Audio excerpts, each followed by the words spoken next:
Welcome to the latest edition of Conversations with Andrés Ilves, where we talk to people who break the news, make the news, help us make sense of the news, trying to understand what's going on and what might happen next. With me today is Henry Sookolsky, the founder and executive director of the Non-Proliferation Policy Education Center. He has a long history working in the Pentagon for various U.S. administrations, is really one of the world's experts on the issue of non-proliferation of nuclear weapons. Why are we talking about it today? Because the issue of Iran, nuclear weapons, Israel, America is constantly in the headlines. And today we're going to try to understand a bit more about what's going on behind the scenes and what might happen. Henry, welcome. Thank you for having me. It's great to have you here. If you'll indulge me for a moment, I just want to go back for a few years to when this all started, because it's easy to look at, the latest developments. It's always in the news, but there are various assumptions. One of them is that this is kind of a new issue or it's only been around for a few years. But actually, technically, the Iranian nuclear program started in 1957 under President Eisenhower's Atoms for Peace program. So something was already going on. Now, obviously, there's been a lot of water under the bridge. There's been the Iranian Revolution and so on, and things have taken a different turn over time. But when did you first become concerned about the Iranian nuclear program? Well, I think many people took the Shah of Iran pretty seriously when he made it very clear that he had aspirations to get a very large so-called peaceful nuclear program that involved making nuclear fuel, which is the thing that brings you to the brink of building bombs. To give you some idea, our current Secretary of State refers to making fuel, in the case of uranium, as weaponization. That's how close he thinks it is. And I think he's right about that. So it's been in the bloodstream of the chattering class for many decades. Personally, I remember being tasked to evaluate how competent the Iranian industrial sector was. And I think that was in 1993. And I remember looking at it then and saying, well, they have the will, but they're not quite organized because they have too many subunits industrially. Well, they cleared all that up. It's they understood that, and they've gotten quite organized in many fronts.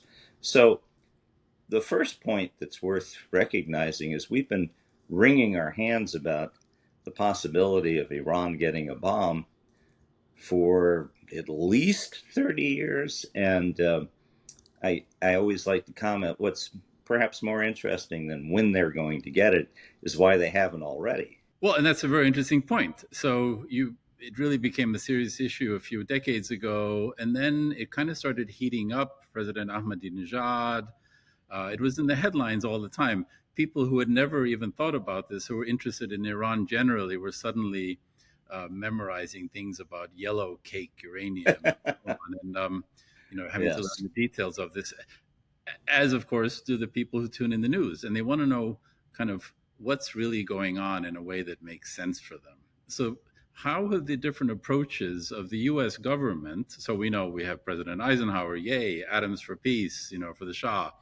Iranian Revolution happens, there's concern about what they might do with it. Right. How have different U.S. administrations, let's say in the past few decades, varied in their approach to the Iranian nuclear program?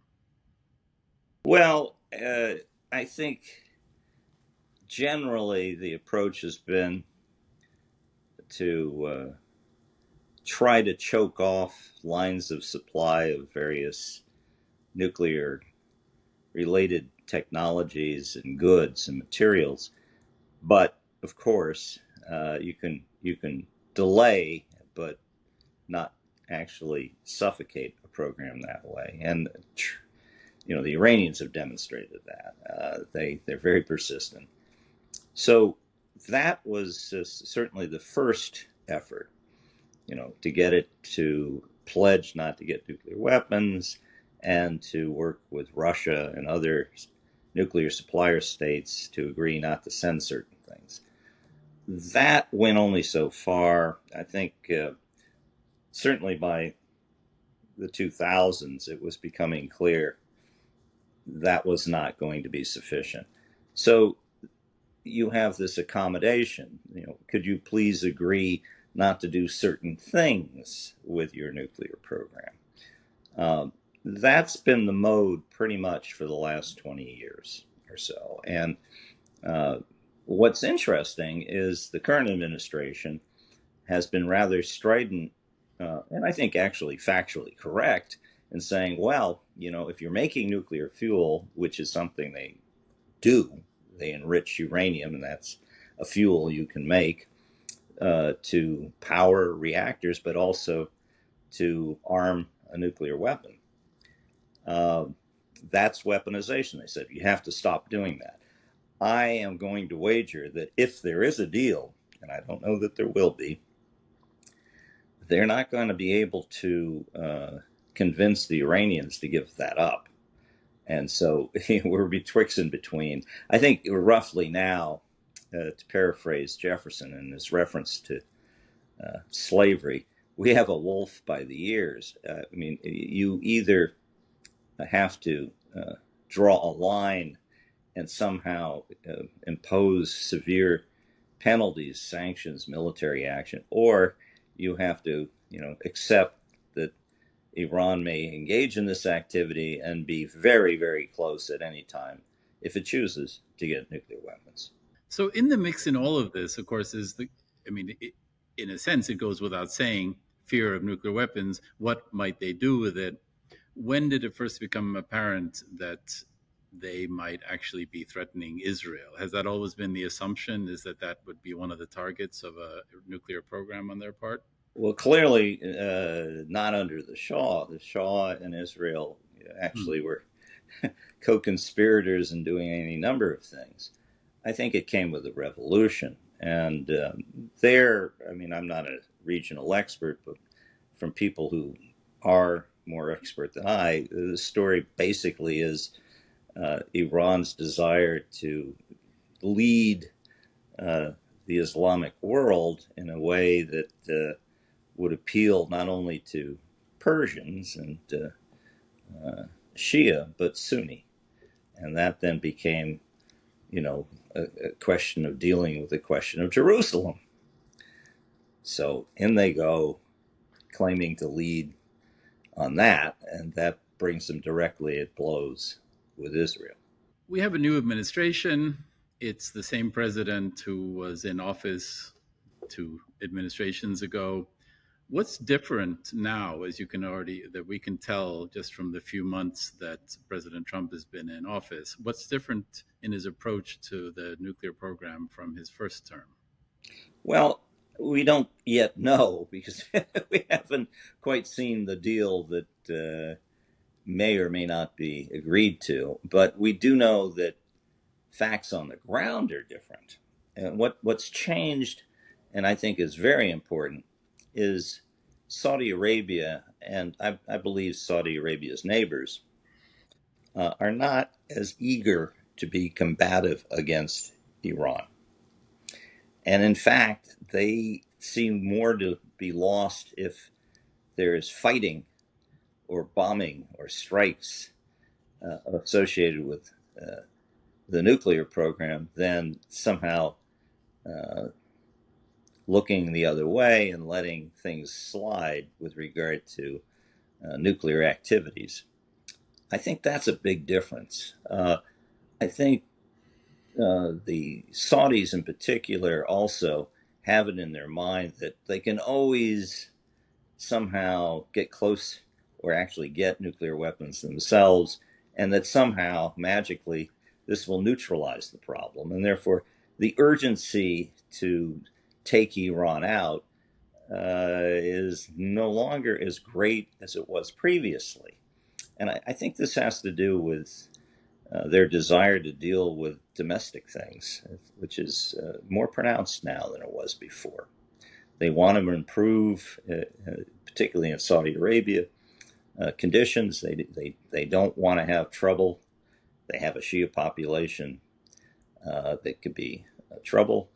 They want to consolidate domestically, and therefore they're not eager to spoil for a fight.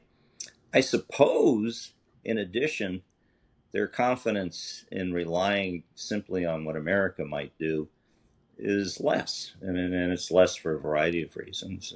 And so that's different. And I think it's going to color, and already has, what the United States will bargain for. I don't think we're spoiling for a fight either for that reason. And we've in fact told the Israelis, please stand down in attempting to do any military strikes. We need to see what we can do diplomatically. I think that means roughly, I'm going to say something rather glib, I think, a bit of a can kick, that we're buying time. And I'm not sure exactly for what, but we don't want war. So I've seen in your writings, of course, you have brought up the fact, as you just mentioned, Saudi Arabia, that it's not just about Iran. I mean, there are lots of other countries that have nascent nuclear programs, countries that are certainly, we figure, interested in it: Turkey, Egypt, South Korea. So, of course, this is a general problem, and that is, of course, what you address in your work in general. I know that one of your concerns is about Iran withdrawing from the Non-Proliferation Treaty. And you've written about what happened when North Korea withdrew from the treaty in 2003 and then exploded their first nuclear weapon in 2006. So can you talk us through what it would mean? Let's start with what is the likelihood, the possibility of Iran withdrawing from the treaty, and what the ramifications would be. Yeah. A good question. The probability is, I think, about at least 50-50. It's pretty high. And the reason why is they certainly have threatened to do this repeatedly, to leave. If they didn't get this, which would be a recognition of their right to enrich, if they didn't have the sanctions dropped, which have been imposed on them because of their nuclear program and other activities, they might leave. So it's ever present as a possibility. And having seen someone, or I should say some country that they're close to, which is North Korea, they do have a lot of activities that they share, information on, not the least of which are some of the missile programs. And they diplomatically deal with one another as they assist Russia, in fighting Ukraine. So, their paths cross. North Korea left in 2003, and then subsequently got a nuclear weapon, and did so with impunity. It was very embarrassing because it suggested that the treaty was a paper tiger. It was not something that had any real backing. It will, take another hit if Iran leaves, and I don't know how many hits it can take before it becomes history. You don't want that, and I'll tell you why.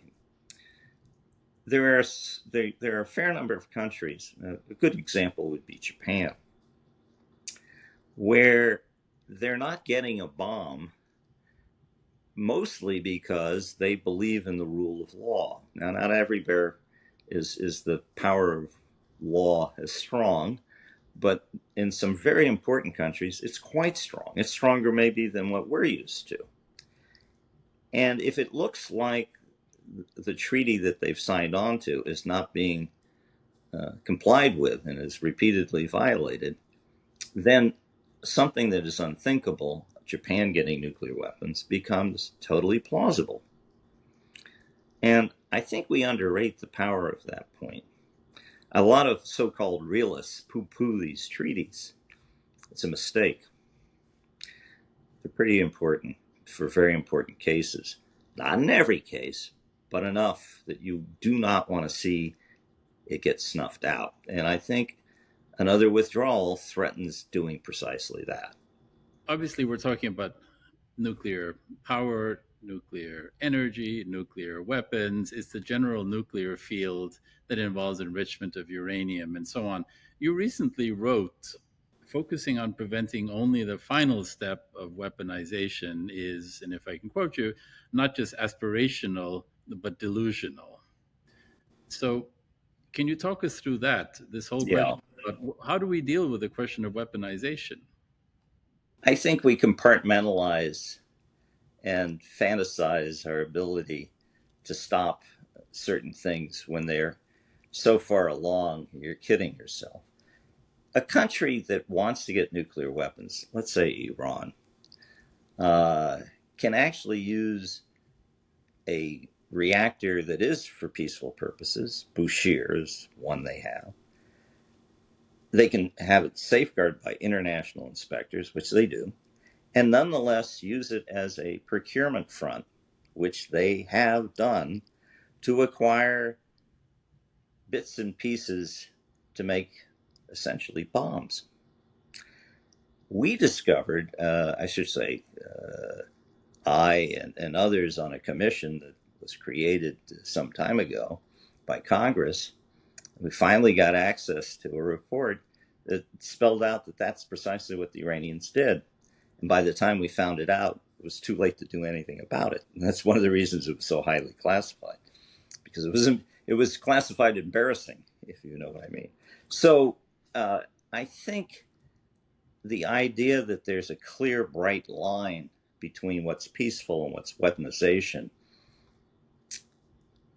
is an academic distinction. In practice, it's much murkier.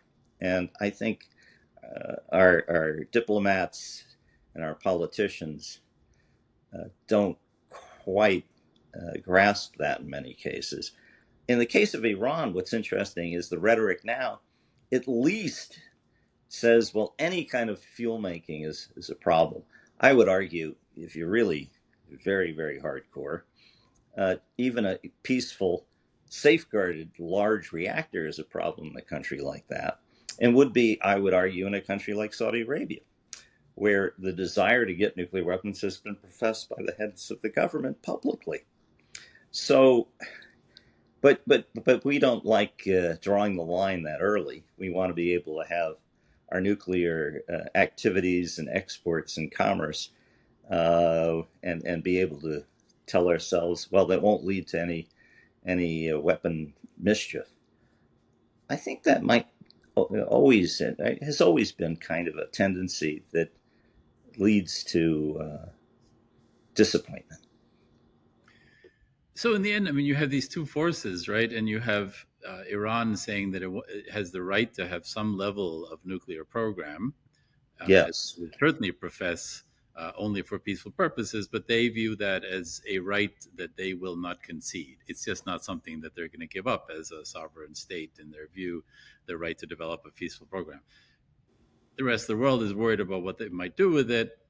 Can you ever really check? Can you ever really have 100% certainty? Because obviously we've been through various phases of having inspectors and so on. Can any form of inspection truly be foolproof and be able to delve into every last crevice of where some activity might be going on that they're trying to hide? It depends on the activity and the material. Very early on in 1946, there was a study called the Acheson-Lilienthal report, and it was pretty much authored by J. Robert Oppenheimer in many chapters. And he and the board of distinguished people who knew a lot about the Manhattan Project, because they participated, made a distinction between safe and dangerous nuclear activities and materials. And I think that idea has been sort of honored in the breach. We're not terribly constant on that point. If a safe activity and material is something so distant from being a bomb that you can look at it and reliably get early signals of a possible diversion to military purposes early enough that you can intervene and prevent it from becoming a bomb. I'll give you an example. If you go up to Boston, there's a school there called MIT, Massachusetts Institute of Technology, and they have a reactor It's a research reactor, but it's very small. Now, it has material that is nearly weapons grade to power it. Well, that could be a problem. On the other hand, there are other reactors like that that aren't powered with anything weapons grade in the way of uranium. And it takes, 10 years to get one amount of plutonium that would be sufficient to make a bomb. Well, that would be safe. That would be an example of something safe. When you have a power reactor, every 18 months, you're talking about a score or more bombs worth of material coming out of that machine that could be chemically stripped out in a matter of weeks or days. Not so safe. And you keep going through the declensions. Enrichment of uranium, well, you can change the piping and the speeds and various parameters of the operation, and all of a sudden it's producing weapons grade uranium. Similarly, if you make fuel using separated plutonium, it's directly usable in a bomb. Those things are not safe. So you have to be very tough on yourself. I would argue, in addition, that if you've got a country that's intent on getting a bomb and you have a lot of so-called peaceful activities, you're making it difficult to discern where the illicit activity might be, if indeed they're engaging in illicit activity. So I think we've given ourselves too much leeway in promoting nuclear power. I would doubly say we're doing it too much because in almost every case, the purpose that's peaceful is to produce electrical generating power. And there are so many alternative ways of doing it that don't run these risks, and to be candid, are increasingly much cheaper. So I don't know. I think we have this will to do all forms of energy, and nuclear energy is one of them that we just can't resist promoting. And well, this comes with it, these problems. So here we are today. There have been 5 rounds of intensive negotiations. Where do you think this is headed? Well, it can only go in 2 directions. I'm trying to get a piece published. I don't know. They're sitting on it, pondering whether it can fit into the news cycle, because there's so much going on besides Iran, at least in the United States. But what I wrote is certainly what I think, and you either accept that Iran will be able to continue to enrich uranium and be within days or weeks of getting what they need to make a nuclear weapon, and assure yourself somehow, well, a lot of people are looking at it, and therefore it'll be very embarrassing if they do that. That's a pretty thin thing to lean on in my book, but for some other people that might be enough. We tried to do that with North Korea. We tried to do that with India. It didn't work. But maybe the 5th or 6th time it will. You don't want to be a curmudgeon about this, but I am very skeptical. Or you say, well, you say you have a right to something. We don't think you do. But of course, then that implies that other countries maybe don't either. You see, that's a little tough, because you now have to say, well, gee, there are other countries that enrich uranium and do this. Maybe they don't have a right to it if Iran doesn't. So, that's a little unpleasant to raise that. But you could say, well, we don't trust you, which I guess we don't. We're going to perhaps sanction you even more somehow. I don't know how much more you can sanction Iran, but people I know say that they think they can. And I'm sure the president would like to try that out. Ultimately, unless the country changes its internal management or is forced to somehow give up what they're doing because, I don't know, the Israelis bomb something or the other, I don't see Iran going away from being a screwdriver's turn away from a bomb. I think they're going to be on the edge of having a bomb for quite a while. So, living with that is a little uncomfortable. So, what if you were kind of behind the scenes advising the U.S. in this case? What would you be telling them to look out for and to be kind of thinking about? Well, I think I am concerned about them withdrawing from the treaty because that has knock-on effects for the neighbors and out of the region. So at a minimum, I would cauterize that by saying publicly now, with as many friends as we can find, if you leave, here's what's going to happen. Before you leave, you have to come into full compliance with all of the agreements you reached with the International Nuclear Inspectorate, which is the International Atomic Energy Agency. Until then, you're going to be under these economic sanctions, and these will be in addition to everything else that you've suffered. Make it hurt to walk away from the treaty, and make it clear that you're doing this not because they're Iran, but because they're a country, a member of the NPT, doesn't have nuclear weapons, and is not in full compliance with its International Atomic Energy Agency obligations. And you write country-neutral rules for this case, and you say, well, this will apply not just to you, but anyone else as well. Now, we've tried to do this, but we haven't persisted very much on this. And maybe, it's not that feasible because Russia and China, they're not going to deal with the merits of the case in many cases. They're very political, and they'll say, well, this is a friend. We don't want to have them subject to this. We won't go along. But then that means we have to work with our friends and say, well, okay, maybe you won't sanction them, but we will. I think you have to start there. That's number one.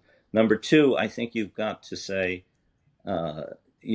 if you're engaged in taking this material and putting it into non-nuclear components that make it a bomb, in other words, you have the fuel, but you have to assemble it. You have to pressurize it and make it implode, if you will.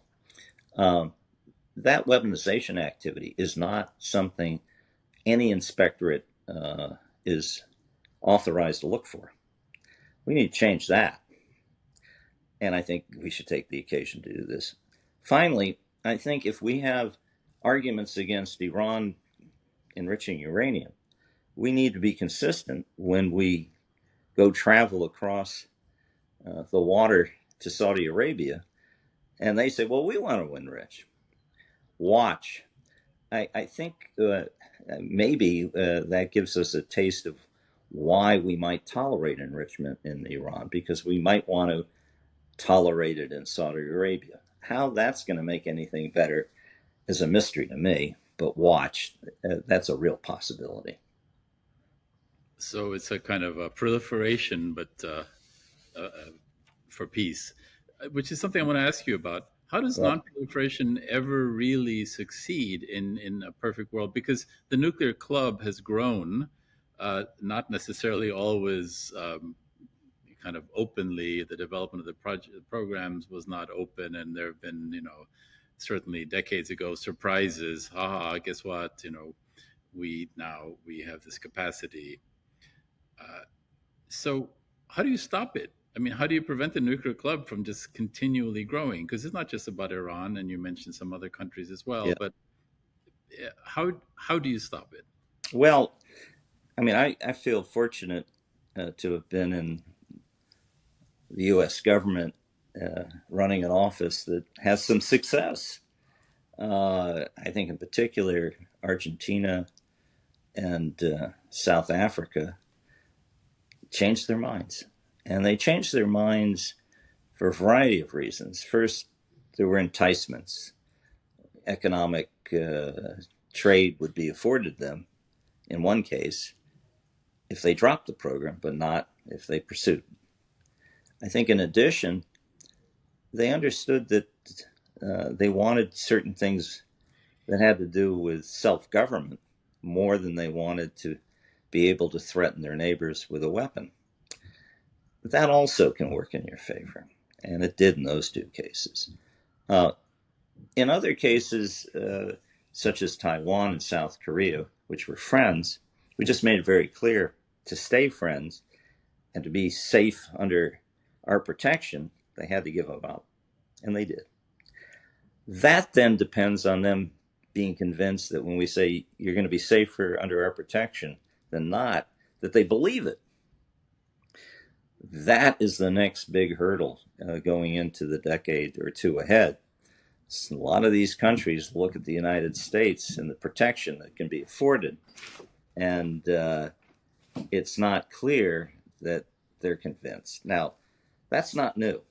They have been, in previous decades, very apprehensive and wary about the protection we claim we're going to afford them. So that's another challenge. But that has worked to keep a good number of countries from getting nuclear weapons. And that includes not only South Korea and Taiwan, but arguably Sweden, Italy. I'm trying to think. I'm probably not getting them all. But those are interesting cases, just those listed. So you can have success. And I think it's important to, because the problem with nuclear weapons when they are when you speculate about how they can be used, and I've run simulations with people in the military and diplomats and from foreign countries. The uncertainties once these things get fired just overwhelm you, and how these conflicts end is a mystery, but it's a frightening one, and it's best not to begin. And it's interesting, even brutal rulers like Putin seem to know this. You'd think by now, with all the threats, he would have used them by now. You'll notice he didn't. Well, what does that tell you? Even people who are brutal and bloodthirsty even know, you hope, their limits. Now, counting on that is a bet against the house. I mean, the idea that everyone can be counted upon to come to that conclusion, maybe. Not only that, but you can get started with the best of intentions to try to, as they say, use nuclear weapons to shock everyone to stop fighting and not succeed. So fewer weapons in fewer hands, in my mind, commonsensically, has got to be better for anyone who's trying to keep the peace. So as we begin to head toward the end, I have just a question about Israel. We talked about it briefly earlier. They, of course, are alarmed by a lot of the developments in recent weeks, months, talks between the U.S. and Iran. Prediction on your part? What might Israel do next? Well, I mean, Israel's chomping at the bit to do some kind of military demonstration. I say demonstration because having gamed and commissioned research on how probable it is to knock out some of these hard nuclear targets, it's not a very clear shot. Some of these facilities are buried in mountains, and they're, if you're to believe the Iranians, and maybe they're misleading us, but they're talking hundreds of meters in down and in hardened facilities to boot.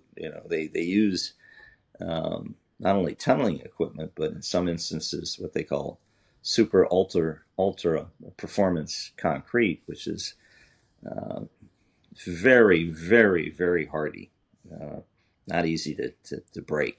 So, whether or not and to what extent you can be sure that you've knocked out some of these facilities, even with nuclear weapons, is not clear.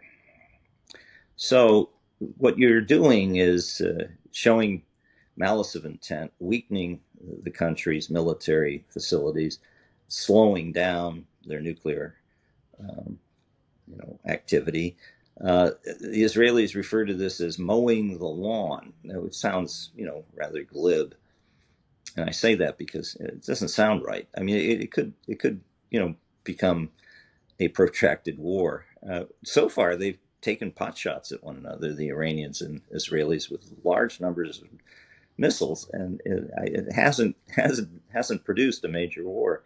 So I don't know, but again, I think that's the point. We don't know, and we don't know what it will, take for these attacks to lead to something bigger than just a day or two of fighting.